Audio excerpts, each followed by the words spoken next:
হেমন্তের সকাল, প্রকৃতি জুড়ে হালকা কুয়াশার ভাপ উঠেছে।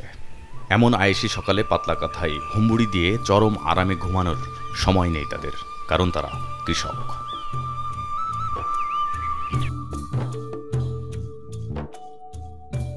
রাষ্ট্রের কাছে প্রত্যাশা না করে শ্রমে ঘামে দেশের মানুষকে সবচেয়ে জরুরি সেবা দিয়ে যাওয়া মানুষটাই কৃষক। নিজের মেরুদণ্ড ক্ষয় করে দেশের মেরুদণ্ড সোজা রাখার লোকই কৃষক। কি করব বলেন? সংসার চালানোই গায়ে বাঁধা হয়ে যায়। চালাবো কি করে আমরা, আর খাবো কি? এইভাবে চলা যায়? বেগুন। আর এগুলো কৃষকের ভাষা, বোঝা যায়, শুনতে পান। এইভাবে চলবো কতদিন? আর আমার তো এইভাবে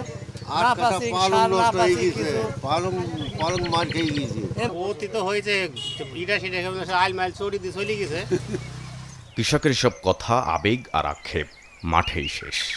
কারণ অধিকারের প্রশ্নে আন্দোলনের সময় কোথায় এসব মানুষের?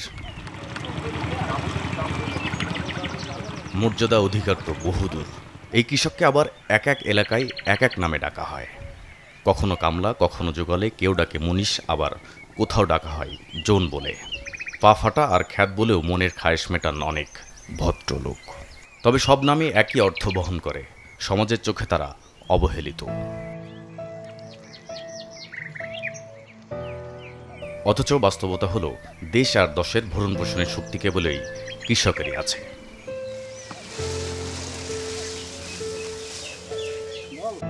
এই দায়বদ্ধতায় প্রতি বছর কৃষি ও কৃষকের নামে নানা প্রণোদনা, সহায়তার জন্য হাজার হাজার কোটি টাকা বরাদ্দ দেয় সরকার।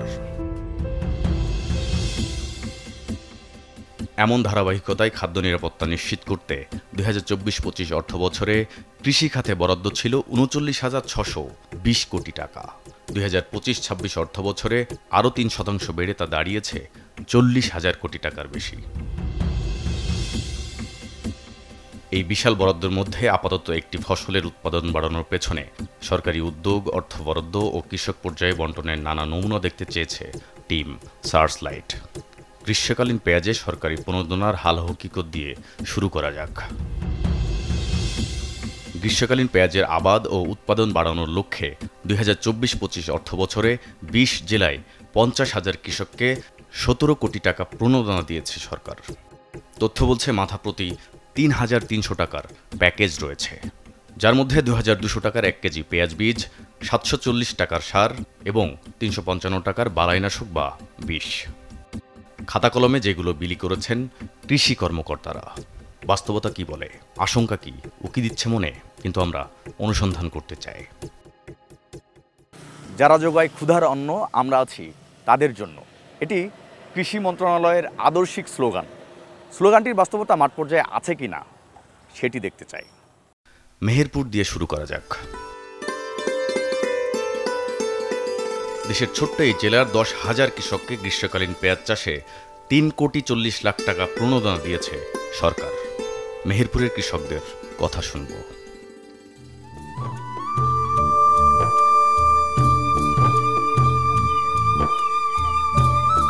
সদর উপজেলার বুড়িপোতা ইউনিয়নের ইছাখালী গ্রামের সীমান্তবর্তী মাঠ। পুরো মাঠ জুড়ে পেঁয়াজের চাষ। সরকারি বরাদ্দ পাওয়াদের তালিকায় নাম রয়েছে এই মাঠটিতে আবাদ করা বেশ কিছু কৃষকের। এই সেদিন 1 কেজি ও বীজ দিয়েছিল পেঁয়াজের লাস্টে, যখন আমাদের চারা অলরেডি রেডি হয়ে গেছে লাগাবো, আর দিয়েছিল। এখন আনতে গেলাম, না আনতে যাওয়াটাই মনে হয় উচিত ছিল। নিজ উদ্যোগে 10 বিঘা পেঁয়াজ আবাদ করা কৃষক খলিলের কথায় ধাক্কা খেতে হলো। তার এমন সিদ্ধান্তের কারণ আরও ভালোভাবে জানতে পাশের সীমান্তবর্তী মাঠে হাজির হই আমরা। কথা বলি রবিউল, শফিকুল, আব্দুর রাজ্জাক ও মহিদুলের সাথে। এদের সবাই সরকারি পেঁয়াজের বীজ নিয়ে আশাহত ও ক্ষতিগ্রস্ত দুটোই হয়েছেন। এই অবস্থায় তো ঘাস, সব ঘাস আবাদ করবো কিভাবে করবো? সরকার আমাদের লস করে দিচ্ছে তো, দেবো কোনে? আর যেটা আমার কথা হয়েছে, যেটা অবীজ দেবো কোনে?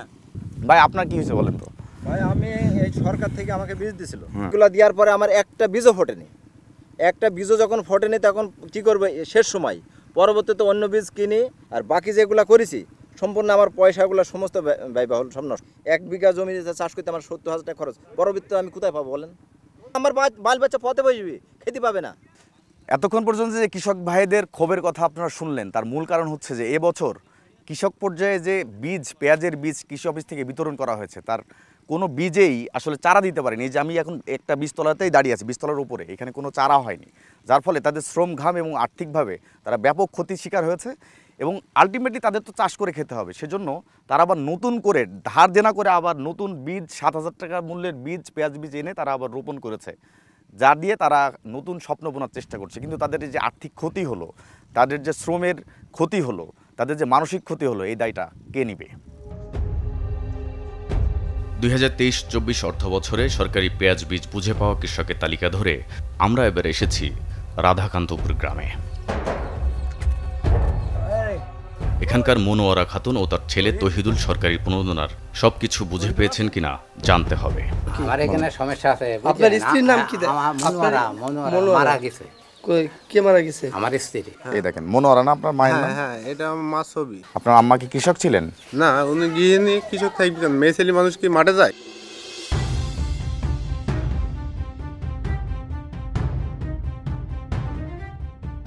মনোয়ারা খাতুন মারা গেছেন 1 বছরেরও বেশি সময় আগে। তার ছেলে তহিদুল আছেন শিক্ষা জীবন নিয়েই। তাদের হক কার পেটে গেল সে প্রশ্ন লিখে রেখে এবার আমরা এসেছি দেলোয়ার সেলিমের কাছে। আপনার নাম্বারটা দেওয়া হয়েছে সরকারি একটা তালিকায়, যেখানে আপনি অনুদান পেয়েছেন। সে এটা প্রতারণা করেছে, তার বিচার হইতে হবে। সে কেন করলো? আমার নাম্বারটা একজন, আপনার নাম্বার আমি এক জায়গায় দিয়ে দিলেই পারি, কিন্তু আমার তো ছবি না, আমার গ্রাম না, কিন্তু একটা নাম্বারটা দিয়েছে শুধু। বাংলাদেশের বাস্তবতায় কৃষি পেশা মানে হাড় ভাঙা খাটুনির বিনিময়ে সামান্য মজুরি। কৃষক মানে অবদান অসামান্য আর প্রত্যাশা সামান্য। বছর যায় বছর আসে, প্রত্যাশাও হয়তো থাকে, কিন্তু ভরসা। অন্যান্য জেলার কৃষকের অভিজ্ঞতাও শোনা দরকার। আপাতত টিম সার্চলাইটের যাত্রা যশোরের দিকে। যশোর সদর উপজেলার ইছালি ইউনিয়নের নঙ্গুরপুর গ্রাম। 35 বছর ধরে কৃষিকাজ করেন অলিউর রহমান। চালা দিয়ে প্রায় 2 মাস, তাহলে এই 2 মাসের লস। তাহলে এই জমিটা পড়ে থাকলো, এখানে যদি পালং শাক বুনতাম, কি সবুজ শাক বুনতাম, লাল শাক বুনতাম, মূলা বুনতাম, তাহলে আমার গাছ 4 টাকা আসতো। এদিকে আসেন। সাথে আর এক কৃষক বদরুল আলম আনোয়ার হোসেনও পেয়েছেন সরকারি পেঁয়াজ বীজ। রৌদ্র বৃষ্টি হাড় ভাঙা পরিশ্রম করছি আমরা, রাত দিন নাই, সর্বসময় আমরা মাঠে পড়ে থাকি। কারণ কৃষক যদি না বসে তাহলে দেশ বাঁচবে কী করে? না, এটা সঠিক পেঁয়াজের বীজ না। এই লস কি গায়ে হয়ে গেছে? গায়ে কৃষকের আর কি, আমাদের আপনারা আসেন, আমরা সাক্ষাৎকার দিই, এই তাছাড়া আমাদের বলার কিছু নাই। আসলে কৃষকের তো কোনো বাংলাদেশে কোনো নাই, মূল্য নাই, আসলে দেই না, কেউ দেয় না। প্রত্যাশা আছে, সরকারি বরাদ্দ প্রণোদনাও আছে, তবে প্রাপ্তির খাতা প্রায় শূন্য। তারপর শেকড় ভুলে যাওয়ার যুগে আজও খাঁটি হয়ে টিকে রয়েছে হাত পায়ে কড়া পড়ে যাওয়া এই কৃষকেরাই। যশোরের পেঁয়াজ চাষিদের কথা তো শুনলাম, এবার আমরা আরেকটি জেলায় যেতে চাই, আমাদের এই পাশেরই জেলা মাগুরাতে যেতে চাই। সেখানকার পেঁয়াজ চাষিদের কী অবস্থা সেটাও শুনতে চাই।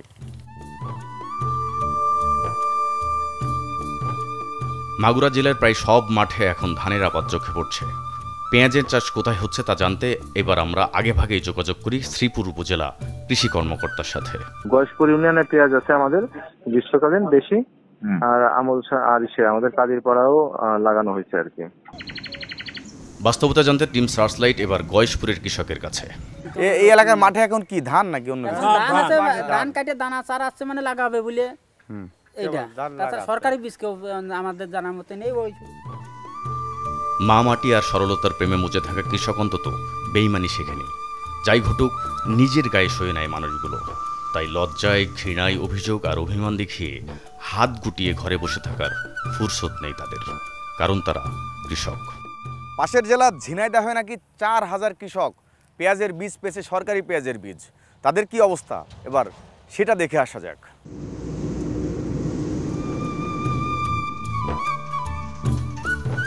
অবস্থা বলছে মাগুরার মতো ঝিনাইদহের মাঠেও ধানের আবাদ।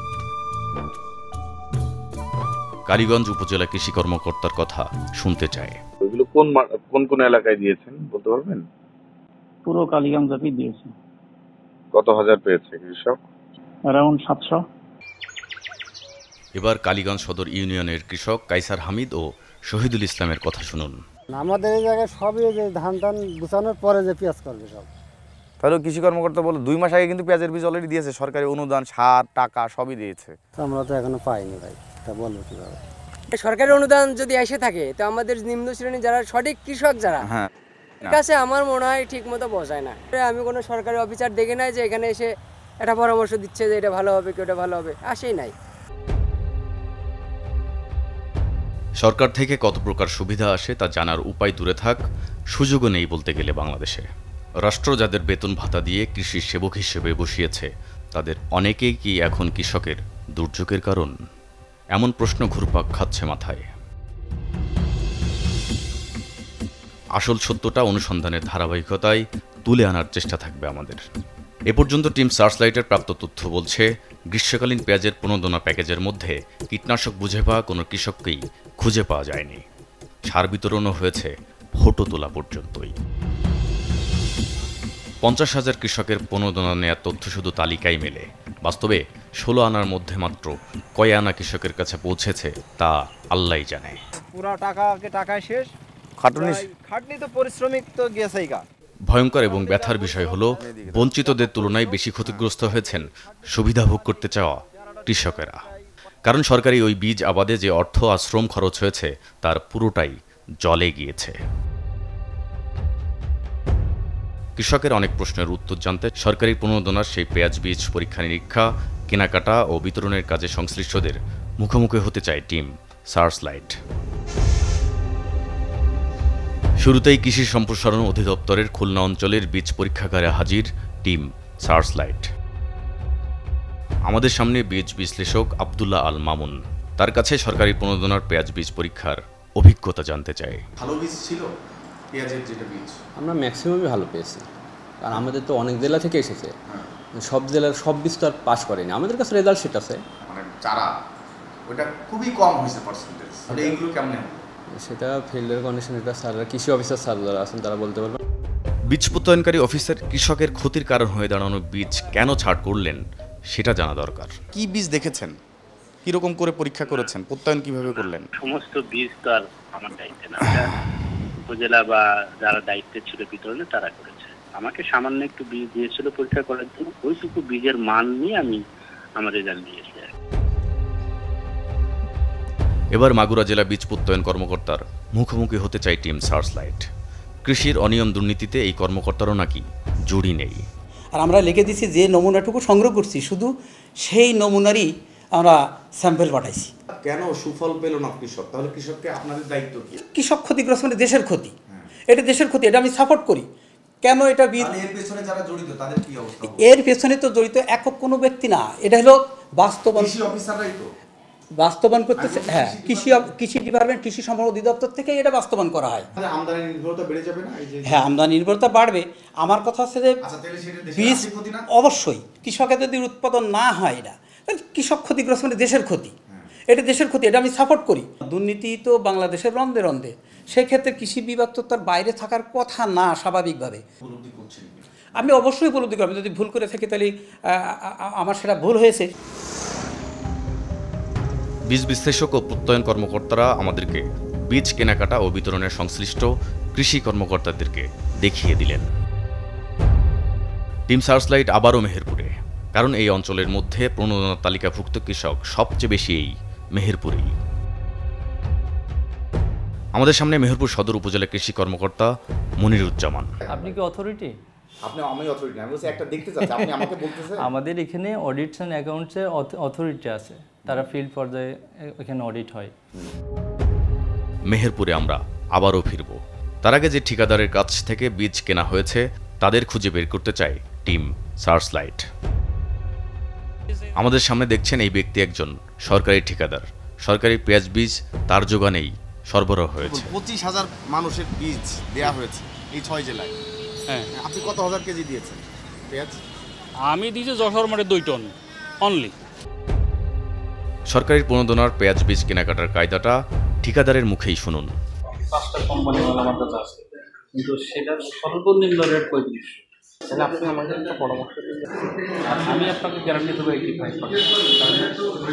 800-900 টাকা মাল আছে, 25% যখন আপনি ওর সাথে মিক্সার করে দেবেন তাহলে আপনার 2024 সাল পর্যন্ত প্রণোদনার বীজ বিতরণ ও তদারকির দায়িত্ব ছিল কৃষি উন্নয়ন কর্পোরেশন তথা বিএডিসির। অনিয়ম দুর্নীতির কারণে বেশ কিছু কর্মকর্তার চাকরিচ্যুতির পর বর্তমানে কৃষি সম্প্রসারণ অধিদপ্তর সরকারি প্রণোদনার তদারকির দায়িত্ব পেয়েছে। সর্বোপরি গ্রীষ্মকালীন পেঁয়াজ বীজ বিতরণে অনিয়মের ব্যাপারে উত্তর জানতে কৃষি সম্প্রসারণ অধিদপ্তরের অতিরিক্ত পরিচালকের দপ্তরে হাজির টিম সার্চলাইট। কৃষকের প্রণোদনা একটা সিস্টেমের মধ্যে দিয়ে দেওয়া হয়, এখানে তো এটা না দেওয়ার কিছু নাই, বরঞ্চ না দিলে আমরা তার বিরুদ্ধে অ্যাকশন যাব। এই দেখেন স্যার, নাম ছবি সহ হ্যাঁ দেখেন, আপনিই দেখেন স্যার। স্যার আমরা কেন আপনার সাথে ভুল তথ্য অপতথ্য দিতে আসবো না স্যার? এখন এই নামের এই ব্যক্তির কাছে আপনি গিয়েছেন, বাড়িতে বাড়িতে গিয়েছেন স্যার, গিয়ে তারপর এই লোক বলছে যে নাই, সে জানেই না, এবং নাম্বার আরেকজনের ব্যবহার করেছে। জানেন আপনি কীটনাশকের টাকাটাও তো কৃষি কর্মকর্তার বিষ হজম করে ফেলছে, বিষয়টা এরকম। আচ্ছা দেখি আমরা তাইলে এটা আসলে আরও আগে তদন্ত পেলে তো ভালো হতো। এরকম কথাবার্তা আমার কাছে আসে না, আসছে কি হলো দেরি হয়েছে, লেট হয়েছে। কৃষি কর্মকর্তাদের সরকারি বিষ হজম করে ফেলার বিষয়টি নাকি জানেনই না এই অতিরিক্ত পরিচালক। সমস্যা আরও আছে। এই দেখেন হাজার হাজার ভাউচার, এই দেখেন আমি এগুলো সব তুলেছি স্যার, কারণ ভাউচার দিয়ে না করতে হলে তো আপনি এরকম উড়াই দিবে, বলবো যে ভাই এটা মিথ্যা। ধরেন যার দোকানের ভাউচার, তার দোকানে শুধু যে নেম প্লেটটাই আছে, মানে ভাউচারের উপরে শুধু লেখা অমুক ট্রেডার্স কিংবা অমুক অমুক দোকান, আলটিমেটলি ওই রকম কোনো প্রোডাক্টই ওই দোকানে বেচে না। তদন্ত করব, যদি দেখি সত্যি ঘটনা তাহলে ওই অফিসারের বিরুদ্ধে অ্যাকশন যাব। ভুল তথ্য জানেন না, আমি তো সব দেখতে পাইনি। আমাদের মাটি আছে, তার উর্বরতাও আছে, কৃষক আছেন, শুধু পাশে নেই তাদের সেবায় নিয়োজিত রাষ্ট্রের বেশিরভাগ কৃষি সংশ্লিষ্টরা। প্রতারণা বোঝার হয়তো সময় বা সক্ষমতা নেই কৃষকের, কিন্তু তাদের সাথে যারা প্রতারণায় লিপ্ত তারা কিন্তু অক্ষর জ্ঞান সম্পন্ন ভদ্রলোক। বাংলাদেশের কৃষি ও কৃষকের অবস্থা বুঝতে আমরা আরও খুঁড়তে চাই, বুঝাতে চাই আরও কতভাবে শোষণ হয় আমাদের দেশের কৃষক। 1 কেজি সারের দাম, এই কুমা সারের দাম 35 টাকা 30 টাকা নিচে দেবে। সার পাচ্ছি আমরা, ডিজেলের সমস্যা, আমরা কি করি, আবারটা করবো কি করি? যে দেশের কৃষির জন্য 40,000 কোটি টাকার সরকারি বরাদ্দ হয়, সে দেশের কৃষকের জীবনযাপন কিভাবে কাটে এবার সেটা দেখে আসি। ভোর থেকে দুপুর পর্যন্ত মাঠে খাটুনি, দুপুরে বাড়ি ফিরে গবাদি পশুর খাবার সরবরাহের ব্যবস্থা, এরপর সাংসারিক টুকিটাকি কাজ শেষে নাওয়া খাওয়া, তারপর প্রয়োজনে বিকেলে আবারও মাঠ নতুবা চায়ের দোকানে। এভাবেই কাটে কৃষকের প্রতিদিন। মানুষের অন্ন যোগানের জন্য বছর জুড়ে হাড় ভাঙা খাটুনি খেটে ছেঁড়া ময়লা পোশাকে জীবন কাটিয়ে দেয়া বোকা কৃষকেরা নিত্যদিনের ঘানি টানার ব্যথা বলতে এখনও 10-20 টাকার বিনোদনে অভ্যস্ত। তাই বাজারের বড় মাছটার দিকে নজর দেয়ারও সাহস হয় না পা ফাটা বলে খেপানো মানুষগুলোর। চাপান মুখে নিয়ে কেউ কেউ মাতেন আবাদের আলাপে, আবার কেউ কেউ বুঁদ হয়ে যান টেলিভিশন স্ক্রিনে। মাঝে মধ্যে স্থানীয় শিল্পীদের বদনতায় বিনা পয়সায় বড় বিনোদনে মেলে অভাবী আর অভাগা কৃষকের কপালে। কত কষ্ট কইরাই আমি কামাই রোজগারে কইরাই আনি, মাথার ঘাম পায়ে ফেলি, মাথার ঘাম পায়ে ফেলি, মাথার ঘাম পায়ে ফেলি, তবু বুড়ির মন পাইলাম না রে। আত্মভোলা কৃষকের কাছে এটাই লাইভ কনসার্ট, ব্যথা বেদনা আর বঞ্চনা ভোলার মহা ঔষধ, যা তাদের অমানসিক খাটুনির জ্বালানি হিসেবে কাজ করে, আর তাতে যোগান আসছে খাদ্যের।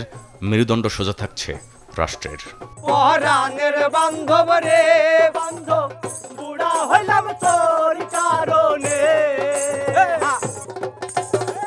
কৃষক মাটি আর প্রকৃতিকে ঘাম, শ্রম আর সরলতা খাজনা দিয়ে উপঢৌকন হিসেবে পান সবুজ সমারোহ, ফুল ফসল আর অকৃত্রিম বিনোদন। পরাণের বান্ধব রে বান্ধব, বুড়া হইলাম তোর কারণে। পরাণের বান্ধব রে বান্ধব, বুড়া হইলাম তোর কারণে। এর বাইরে কৃষি ও কৃষকের উন্নয়নের নামে যা হয় তার বেশিরভাগই বানরের পিঠা ভাগের গল্পের মতো। আমরা আরও গভীর থেকে দেখতে চাই।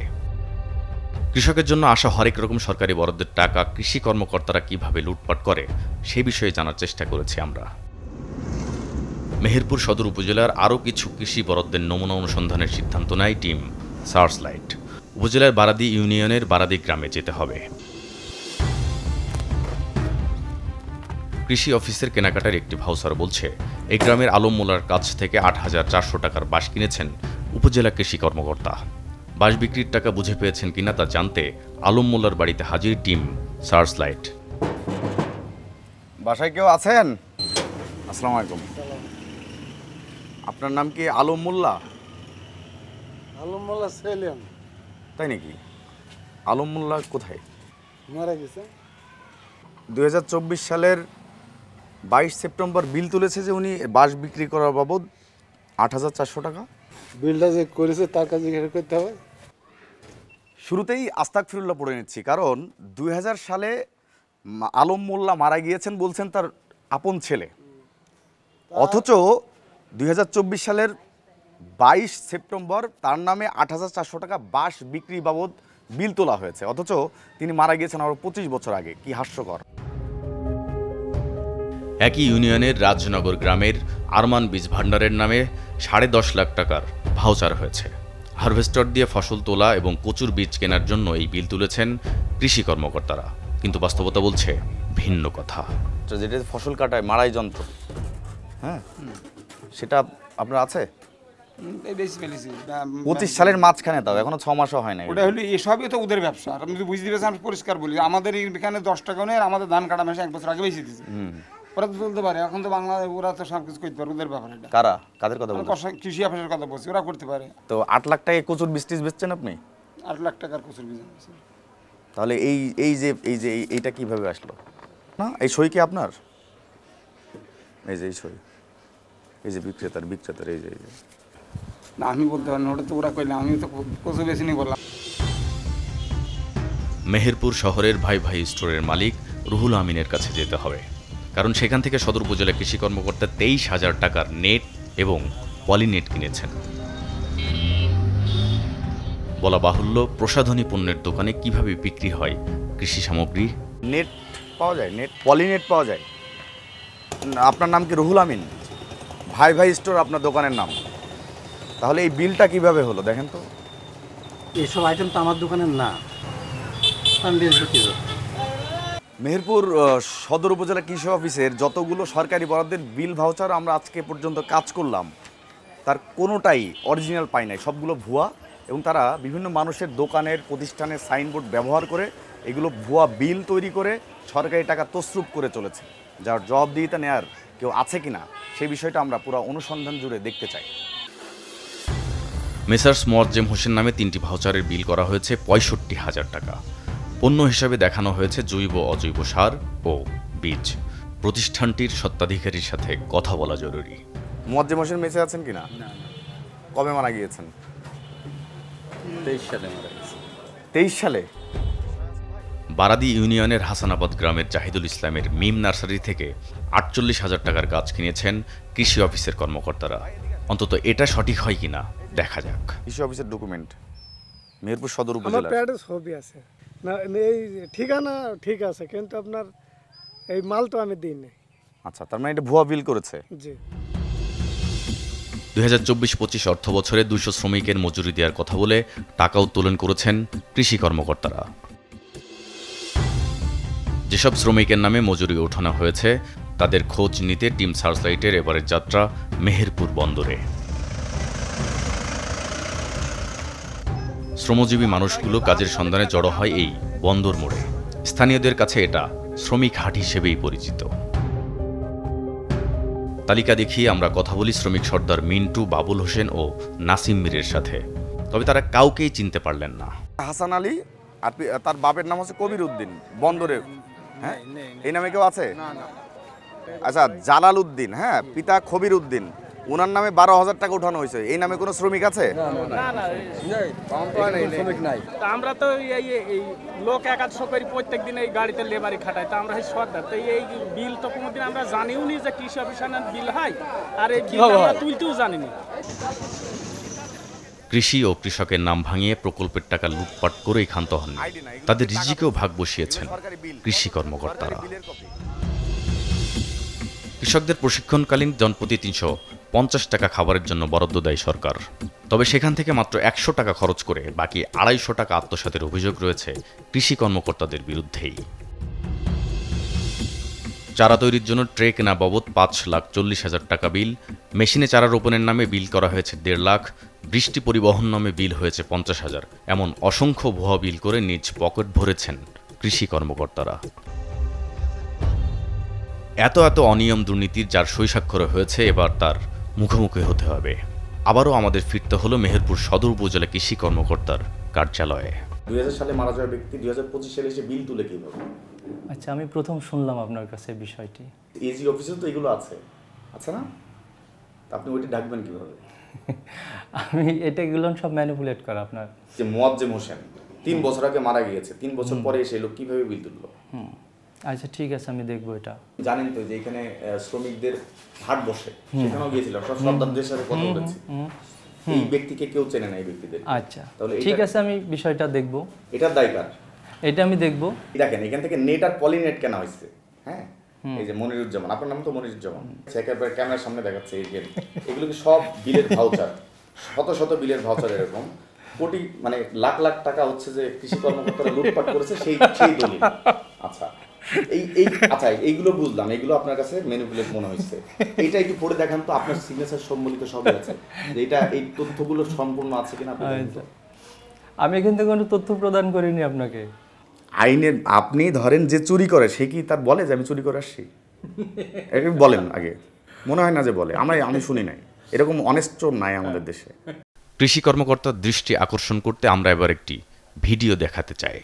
আপনি বলেছেন যে এই অফিসকে যে পার্সেন্টেজ, সেটা আপনি এখন বলেন তো কত পার্সেন্ট দেন? আমি বিষয়ে কোনো কমেন্টস করতে চাচ্ছি না। আমার সামনে বসা মেহেরপুর সদর উপজেলা কৃষি কর্মকর্তা মনিরুজ্জামান, ওনার কাছে আমি অনেকক্ষণ ধরেই প্রশ্ন করছি ওনাদের অফিসের যেসব ডকুমেন্ট সেই তার উপর বেসিস করে। আমরা আসলে ফিল্ড পর্যায়ে কাজ করে দেখেছি এই অফিস থেকে মনিরুজ্জামান আসার পরে যতগুলো কাজ হয়েছে, মানে সরকারি বরাদ্দের কাজ হয়েছে, এবং এই কাজগুলো আমরা দেখতে গেছিলাম ফিল্ড পর্যায়ে। সেখানে গিয়ে কোনো বিতরণ, যেসব অর্থ বিতরণ হয়েছে কিংবা যেসব বরাদ্দ হয়েছে সেই বরাদ্দর কোনো কিছুই তারা পায় নাই। এবং এরকম ঘটনাও আছে, 25 বছর আগে একজন মানুষ মারা গিয়েছে, 2025 সালে আসার পর তার নামেও বিল হয়েছে, বাস বিক্রির বিল, এবং উনি আর কাছে আসার পরে এইগুলো দিয়ে উনি বলছে সবই ম্যানিপুলেটেড। অরিজিনালটা আমরা আমাদের পক্ষ থেকে আমরা তাকে দেখাইতে বলার পরেও উনি আসলে এটা বলছে উনি নিজে দেখবেন, নিজের ওপরটা নিজে কীভাবে দেখবেন সেটা বিষয়ে প্রশ্ন যথেষ্ট থেকেই যাবে। তবে একটা বিষয় বলতে যাচ্ছি যে এই বিষয়গুলো এজি অফিসের বিষয়ে আরেকটা প্রশ্ন করেছিলাম যে এজি অফিসে কত পার্সেন্ট ওনারা ঘুষ দেন এই যে এইসব ডকুমেন্ট ঢাকার জন্য। সেক্ষেত্রে ওনার রেকর্ড আছে আমার কাছে, 5% দেন উনি, কিন্তু ওনার কাছে এটাই বললাম যে আপনি কত পার্সেন্ট এখন দেন, ওনার ভিডিওটাও দেখালাম, কিন্তু বলেছে নো কমেন্টস। সো উনি কয়েকটা কথা বলেছেন আমাদের সাথে, যত প্রশ্ন করেছে একই কথা বলেছেন, নো কমেন্টস, আমি দেখব এবং আমি দেখব। দেখা যাক উনি কি দেখেন। Thank you. আমাদের এবারের গন্তব্য গাংনী উপজেলা কৃষি অফিস। হিসাব রক্ষণ কর্মকর্তার বক্তব্যও জানা দরকার। মেহেরপুর উপজেলা কৃষি কর্মকর্তা মনিরুজ্জামান যার নাম নিয়েছিলেন। কিনা লোক থাকে, কিনে ভাউচার দিছে, আমরা বিল করে ছেড়ে দিছি, এই পর্যন্ত। আচ্ছা আচ্ছা আচ্ছা আচ্ছা ঠিক আছে, তার মানে যা জানে কৃষি কর্মকর্তা জানে, সেছাড়া আমি কিছু জানি না। আপনার এগুলো অফ করেন, কথা বলি। আমি কথাই বলতেছি, এটাও লাগবে না হলে আমি কোনো কথা বলবো না, কারণ এগুলো আমাদের যা কিছু বলেন এখানে আমাদের কিছু নেই। কর্তার ইচ্ছা করবো, কর্তার সাথে কথা বলবেন, এর কর্তৃপক্ষ আছে তার সাথে কথা, আমাদের সাথে কথা বলতে কোনো লাভ নেই। ভুয়া ভাউচার জায়েজ করতে কৃষি কর্মকর্তার এজি অফিসে ঘুষ দেওয়ার বিষয়টি আরও ভালোভাবে জানতে সেখানে হাজির হই আমরা। কোনো প্রতিষ্ঠানের নামে ভুয়া বিল করলে এটা অবশ্যই দুর্নীতি আমি মনে করি। আচ্ছা এই যে লাস্টটা, এই দেখেন এরকম দুর্নীতি এখানে শত শত আছে, সব টাকার যা সরকারি টাকা তসরুফ হয়েছে, ব্যক্তির পকেটে ঢুকেছে, এবং কার পকেটে ঢুকেছে আপনারা নিশ্চয়ই বুঝতে পারবেন, আপনাদের এজি অফিসের ডকুমেন্টগুলো আছে। দেখেন উনি এইখানে একটা কথা বলেছেন, এজি অফিসকে টাকা দিয়েছে 5% দিয়েছে, আপনাকে 5% পেয়েছে। সম্পূর্ণ অপ্রাসঙ্গিক, কারণ এই ধরনের কোনো কর্মকাণ্ডরা আপনারা নিশ্চয়ই জানেন যে আমরা, এটা কিন্তু অফিসার, জি কৃষি অফিসার। পুরো বিষয়টি নিয়ে সবশেষ টিম সার্চলাইট মেহেরপুর জেলা প্রশাসকের কার্যালয়ে। এই এলাকার শুভাকাঙ্ক্ষীর মাধ্যমে আমরা জানতে পেরেছি যে আসলে কৃষি ডিপার্টমেন্টের কিছু অসঙ্গতির কথা। আমরা জানার সাথে সাথেই কৃষি ডিপার্টমেন্টের জেলা পর্যায়ের যে সর্বোচ্চ ব্যক্তি ডিডি মহোদয়কে আমি বিষয়টি অবগত করেছি এবং তাকে বলেছি এই বিষয়ে একটু তদন্তপূর্বক যাতে আমাকে তথ্যটা জানায় এবং তাদের বিভাগীয় পর্যায়ে কী কী করণীয় আছে সেইভাবে যাতে করে। তো আমরা আজকে আবারও আপনাকে এনশিওর করছি আমরা এই বিষয়ে আরেকটু তথ্য নিব। তথ্য নিয়ে প্রয়োজনে আরও ঊর্ধ্বতন কর্মকর্তাদের সাথেও আমরা এই বিষয়ে কথা বলব। আমরা চাই এই এলাকার কৃষকরা ভালো থাকুক, আমরা তাদের ভালোটা চাই। তো আশা করি যে আপনাদের সহায়তায় এই এলাকার কৃষকরা ভালো থাকবে। কৃষি ও কৃষকের উন্নয়নের নামে সরকারি বরাদ্দ বাস্তবে কার উন্নয়ন করছে সেই নমুনাও খুঁজেছে টিম সার্চলাইট। আমরা দেখেছি সীমিত বেতনের সরকারি চাকরি হলেও বহুতল ভবন সহ বিপুল অর্থবিত্তের মালিক বনে গেছেন কৃষি কর্মকর্তাই। সম্ভাবনাময় এই কৃষিখাত বর্তমানে নানান সমস্যায় জর্জরিত, আর সেই সমস্যার নাম অসাধু কৃষি কর্মকর্তা।